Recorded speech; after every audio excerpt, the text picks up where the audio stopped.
Hi, this is Kapil, Japanese Cheesecake. Making it could be a little overwhelming, but I have sorted this process for you. So I'm making quick and easy version of Japanese cheesecake. So let's start. First into the bowl I'll add cream cheese. And next goes table butter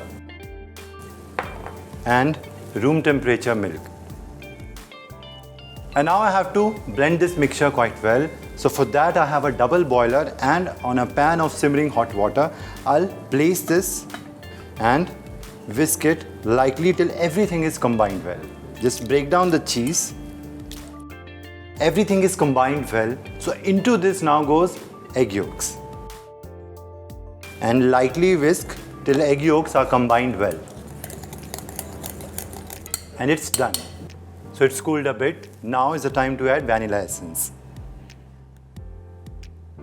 I'm going to combine it, and next goes the dry ingredients.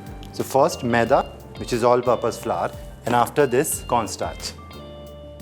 Just sift these two dry ingredients together into the bowl and fold everything together till everything is nicely incorporated, combined. It resembles a homogeneous mixture. Everything is combined well. So here I have egg whites into the bowl. I'm going to add sugar gradually.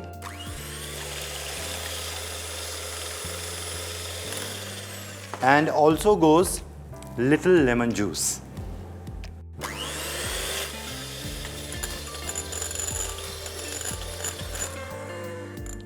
And it's done. So first I'll take 1/3 of the mixture into the bowl of cheese filling and mix it using whisk till it's nicely combined.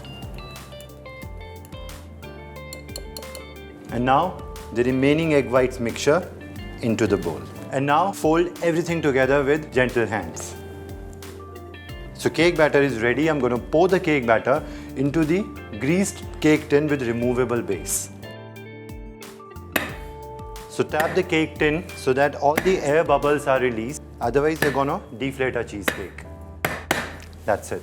So now this goes into the oven, but not like this. I'm going to bake it in a water bath, which will go in the oven. And I have hot water, and this cake tin is going to go inside the water.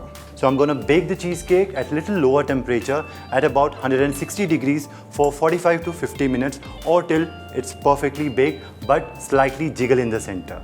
So Japanese cheesecake is out of the oven and is cooled completely. Now is the time to demold it. Keep it on an inverted glass. Using a palette knife, I'll shift it onto a plate. I'll garnish with some icing sugar. And it's done. So do try this rich and decadent Japanese cheesecake. It's so quick and easy to make, and it's very delicious. Share your feedback with me. Till then, take care. Goodbye.